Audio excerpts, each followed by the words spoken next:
Je m'appelle Élise, j'ai 70 ans, et je vais vous raconter comment une trahison familiale m'a mené vers la plus belle aventure de ma vie. Mais d'abord, dites-moi dans les commentaires d'où vous m'écoutez, et si vous avez déjà ressenti cette intuition que quelque chose n'allait pas, même quand tout le monde autour de vous disait que tout était parfait. Tout a commencé il y a 3 ans, quand j'ai eu cette idée folle de recréer le voyage de noces que j'avais fait avec mon défunt mari Paul à Hawaï. Nous étions allés là-bas en 1978, juste après notre mariage, et c'était resté le plus beau souvenir de nos 50 années ensemble. Paul est décédé il y a 4 ans d'un cancer du pancréas, et depuis, je me sentais comme une ombre dans ma propre vie. Mon fils Thomas, 42 ans, travaille comme cadre dans une entreprise de logistique à Lyon. Sa femme Sandrine, 38 ans, est institutrice dans une école primaire. Ils ont 2 enfants, Léa, 14 ans, et Martin, 11 ans. Une famille normale, pensais-je. Une famille qui méritait de créer de nouveaux souvenirs ensemble. Avez-vous déjà eu cette sensation de vouloir transmettre quelque chose d'essentiel à vos proches, quelque chose qui va au-delà des mots? C'était exactement ce que je ressentais. Je voulais leur offrir ce que Paul et moi avions vécu, cette magie d'Hawaï, ces couchers de soleil sur Waikiki Beach, cette sensation d'être au bout du monde ensemble. J'ai commencé à économiser sérieusement. Avec ma retraite de secrétaire médicale de 1400 € par mois, plus les 800 € de pension de réversion de Paul, ce n'était pas simple. Mais j'étais déterminé. J'ai réduit mes courses alimentaires, annulé mon abonnement au club de bridge, vendu quelques bijoux que Paul m'avait offerts. Chaque euro comptait. Pendant 3 longues années, j'ai mis de côté religieusement 80% de mes revenus. Je mangeais des pâtes et du riz, je réparais mes vêtements au lieu d'en acheter, je marchais partout pour économiser sur les transports en commun. Mes amies pensaient que je devenais avare, mais elles ne comprenaient pas mon projet secret. Le plus dur, c'était de cacher cette préparation à Thomas. Je voulais que ce soit une surprise totale. J'avais ouvert un compte épargne spécial chez Crédit Agricole et j'y versais tout méticuleusement. Au bout de 3 ans, j'avais réussi à mettre de côté 15 000 €. Une petite fortune pour moi. Ce qui m'a pris le plus de temps, c'était d'organiser le voyage dans les moindres détails. À 70 ans, on ne peut plus se permettre l'improvisation, surtout pour un voyage aussi lointain. J'ai passé des heures sur Internet à la bibliothèque municipale, car je n'avais pas d'ordinateur à la maison. J'ai étudié les vols, comparé les hôtels, lu des centaines d'avis. Combien d'entre vous ont déjà dû apprendre de nouvelles technologies pour réaliser un rêve? C'était mon cas. À mon âge, naviguer sur Booking.com et Air France était un véritable défi, mais j'étais motivé comme jamais. J'ai finalement trouvé un hôtel parfait, le Royal Hawaiian, le même où Paul et moi avions séjourné. Certes, les prix avaient explosé depuis 1978, mais je voulais que tout soit parfait. Cette nuit pour 6 personnes, avec vue sur l'océan, cela représentait 8 000 €. Les billets d'avion Paris-Honolulu coûtaient 1 200 € par personne, soit 7 200 € pour toute la famille. En mars 2024, j'étais prête. J'avais tout réservé, tout payé de ma carte bancaire. Il ne me restait plus qu'à annoncer la nouvelle à Thomas et sa famille. J'avais imaginé leurs visages émerveillés, les cris de joie des enfants, les larmes de bonheur de Sandrine. J'ai appelé Thomas un dimanche matin. Mon chéri, j'ai une surprise extraordinaire pour vous tous. J'aimerais que tu viennes à la maison avec Sandrine et les enfants, j'ai quelque chose d'important à vous dire. Il semblait pressé au téléphone. Maman, on a beaucoup de choses à faire aujourd'hui. Tu ne peux pas me le dire maintenant? Non, c'est trop important. Cela concerne toute la famille. Ils sont arrivés vers 15 heures. J'avais préparé un goûter avec les gâteaux préférés de chacun. Léa s'est jetée dans mes bras comme d'habitude, Martin m'a fait un bisou distrait, et Sandrine m'a salué poliment mais froidement. Alors, maman, cette surprise? M'a demandé Thomas en s'asseyant dans le salon. J'ai sorti tous les documents, les billets d'avion, les confirmations d'hôtel, les brochures touristiques que j'avais imprimées. Mes chéris, dans 2 mois, nous partons tous ensemble à Hawaï. J'ai tout organisé, tout payé. C'est mon cadeau pour nous tous. Le silence qui a suivi était assourdissant. Avez-vous déjà vécu un moment où votre plus grande générosité est accueillie par un silence glacial? Léa a été la première à réagir. Oh grand-mère, c'est génial. Hawaï, comme dans les films. Mais Martin, lui, regardait ses parents avec inquiétude. Thomas et Sandrine échangeaient des regards étranges, des regards que je n'arrivais pas à déchiffrer. Maman, a finalement dit Thomas, c'est très généreux de ta part, mais nous n'avions rien prévu pour cet été. Sandrine et moi, nous avons déjà des projets. Quel projet? Ai-je demandé, surprise. Plus important que des vacances en famille à Hawaï. Sandrine s'est penchée vers ses enfants. Léa, Martin, allez jouer dans le jardin, s'il vous plaît. Une fois les enfants sortis, l'atmosphère est devenue encore plus tendue. Écoute, maman, a repris Thomas, nous apprécions ton geste, vraiment. Mais nous n'avions pas prévu de partir avec toi cet été. Ces mots m'ont frappé comme une gifle.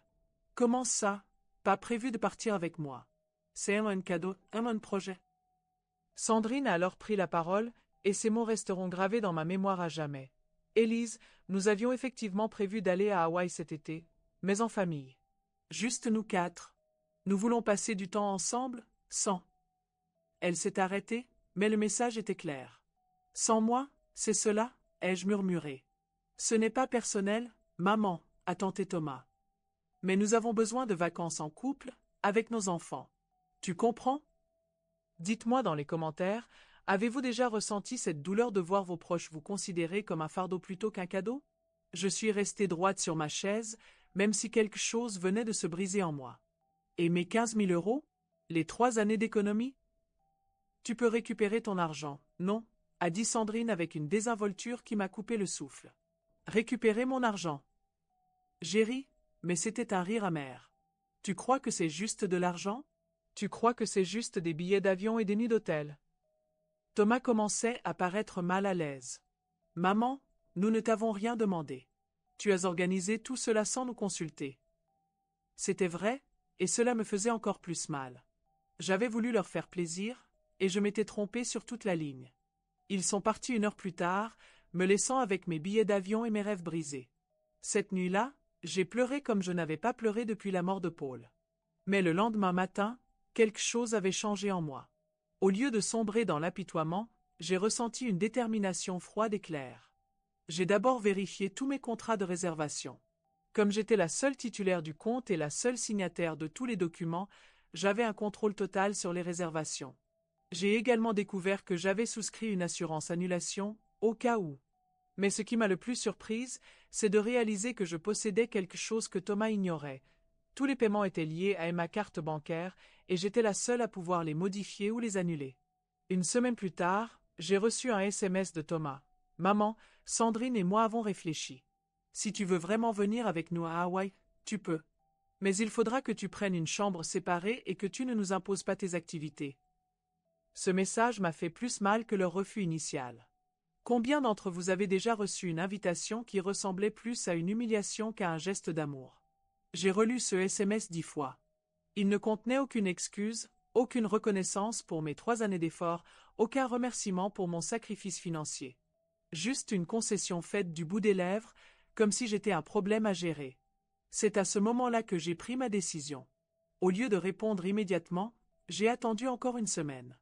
Je voulais voir si Thomas allait me relancer, s'il allait s'inquiéter de mon silence, s'il allait réaliser l'énormité de ce qu'il m'avait fait. Rien.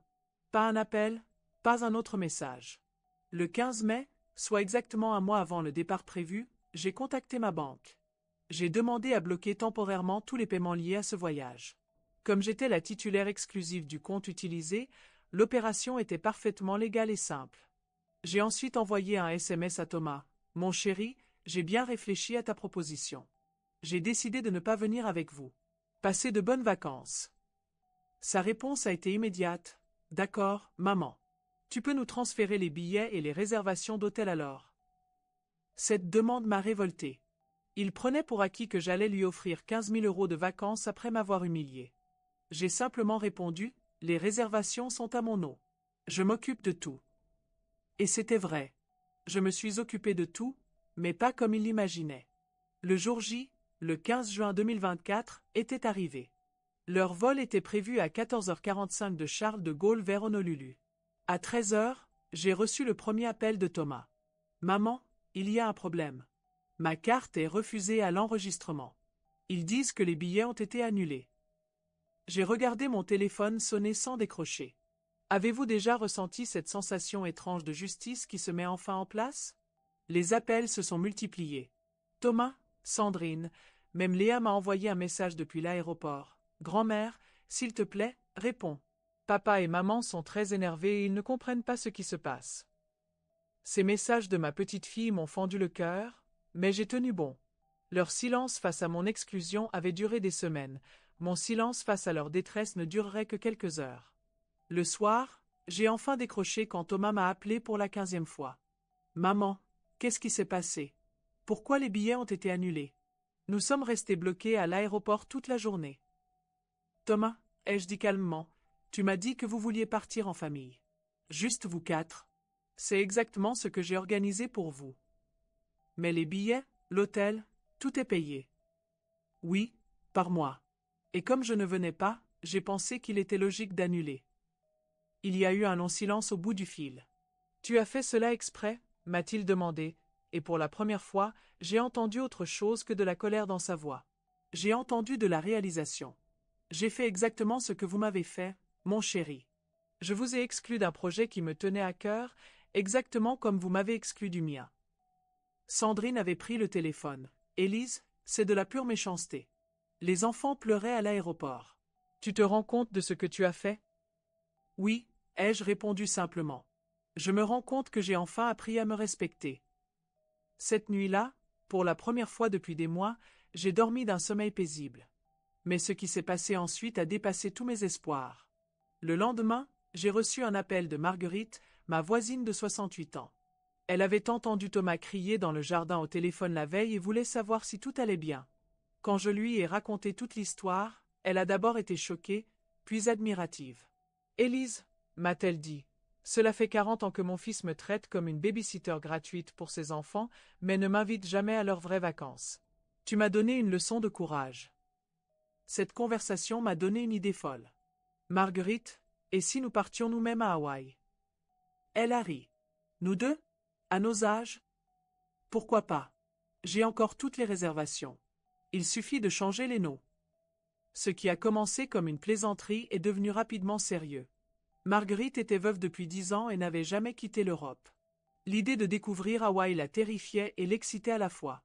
Puis j'ai pensé à Françoise, 74 ans, une ancienne collègue de l'hôpital qui vivait seule depuis que sa fille était partie vivre au Canada. Et à Nicole, 73 ans, qui s'occupait de sa mère de 95 ans et n'avait pas pris de vraies vacances depuis 15 ans. L'idée grandissait dans ma tête. Et si nous créions notre propre famille de voyage? Une famille choisie, pas subie? J'ai appelé Françoise en premier. Tu vas penser que j'ai perdu la tête, lui ai-je dit, mais j'ai 5 places pour Hawaï et je cherche des compagnes d'aventure. Sa réaction m'a surprise. Élise, j'attendais cet appel depuis 50 ans sans le savoir.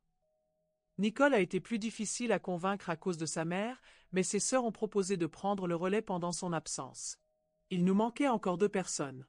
C'est Marguerite qui a suggéré Sylvie, 66 ans, une ancienne institutrice qui venait de prendre sa retraite et se sentait inutile. Et Christine, 69 ans, une infirmière à la retraite dont le mari était décédé récemment et qui refusait toutes les sorties depuis des mois.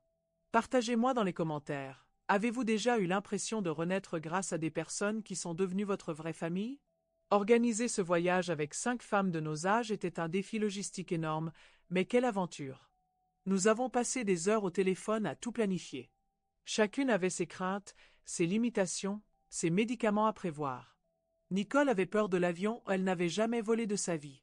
Christine s'inquiétait de son diabète en voyage. Françoise avait des problèmes de genoux qui limitaient ses déplacements. Marguerite craignait de ne pas parler assez bien anglais. Mais nous étions déterminés. Nous avions toutes quelque chose à prouver, à nous-mêmes d'abord. Le 20 août 2024, nous nous sommes retrouvés à Charles de Gaulle. 6 femmes âgées de 66 à 74 ans, avec nos valises pleines d'espoir et nos cœurs battants d'excitation. L'enregistrement s'est passé sans problème, j'avais modifié toutes les réservations avec l'aide d'une employée très compréhensive d'Air France. Nos billets étaient parfaitement valides. Dans l'avion, nous étions comme des adolescentes. Nicole serrait ma main au décollage, Christine prenait des photos de tout, Marguerite lisait son guide de conversation anglais, Françoise admirait les nuages par le hublot, et Sylvie documentait tout dans un carnet. Vous réalisez, a dit Christine au-dessus du Pacifique, que nous sommes en train de faire quelque chose que nos propres familles n'auraient jamais imaginé possible. Elle avait raison. Nous étions en train de redéfinir ce que signifiait être une femme âgée en 2024. L'arrivée à Honolulu restera à jamais gravée dans ma mémoire. La chaleur, Les fleurs, l'odeur de l'océan, tout me rappelait mon voyage avec Paul, mais d'une manière différente. Cette fois, c'était MON Aventure. Notre hôtel, le Royal Hawaiian, était exactement comme dans mes souvenirs, mais en mieux. Le personnel nous a accueillis comme des reines. Nos chambres avaient vue sur Diamond Head et Waikiki Beach. Les 7 jours qui ont suivi ont été les plus beaux de ma vie depuis la mort de Paul. Nous avons fait des choses qu'aucune de nous n'aurait osé imaginer. Marguerite a appris le surf à 68 ans enfin, elle a essayé sur la plage. Nicole a plongé avec un masque et tuba pour la première fois de sa vie. Christine a dansé le hula lors d'un spectacle traditionnel. Françoise a fait une excursion en hélicoptère malgré ses genoux. Sylvie a nagé avec les tortues marines. Et moi? J'ai regardé le coucher de soleil depuis la même plage où Paul et moi avions promis de nous aimer pour toujours, et j'ai senti sa présence d'une manière apaisée. Il aurait approuvé cette aventure, j'en étais certaine. Mais le plus beau, c'était nos conversations le soir. Chacune a raconté son histoire, ses déceptions, ses rêves abandonnés. Combien d'entre vous ont des rêves que vous avez mis de côté parce qu'on vous a dit que vous étiez trop vieille, ou que ce n'était pas pour vous? Christine avait toujours voulu être peintre mais avait choisi la médecine pour faire plaisir à ses parents. À Hawaï, elle a acheté un carnet d'aquarelle et a commencé à dessiner les paysages. Nicole rêvait de voyager seule mais n'avait jamais osé à cause des critiques de sa famille. À 73 ans, elle planifiait déjà son prochain voyage solo en Toscane. Marguerite s'était toujours sentie coupable de dépenser de l'argent pour elle-même. À Hawaï, elle a acheté une robe hawaïenne colorée qu'elle porte encore aujourd'hui avec fierté. Le dernier soir, nous étions assises sur la terrasse de l'hôtel, sirotant nos cocktails sans alcool, les médicaments obligent, et regardant l'océan. « Élise, m'a dit Françoise, tu nous as donné plus qu'un voyage. Tu nous as rendu notre dignité. » De retour en France, notre groupe a gardé contact. Nous nous appelons les femmes d'Hawaï et nous nous retrouvons une fois par mois pour déjeuner et planifier d'autres aventures. Thomas m'a rappelé 2 semaines après notre retour. Il avait vu les photos sur Facebook, oui. À 70 ans, j'ai appris à utiliser les réseaux sociaux. Maman, nous devons parler.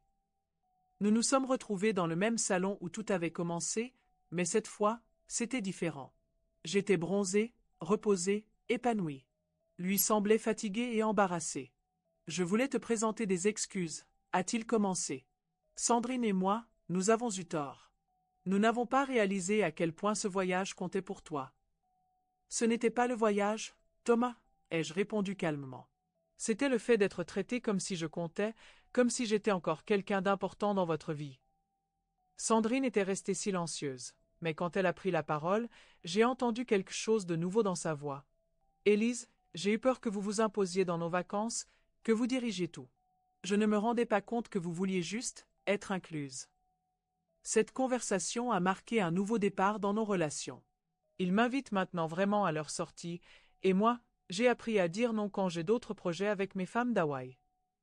Mais le plus important, c'est ce qui s'est passé avec mes petits-enfants. Léa et Martin ont été fascinés par mon voyage.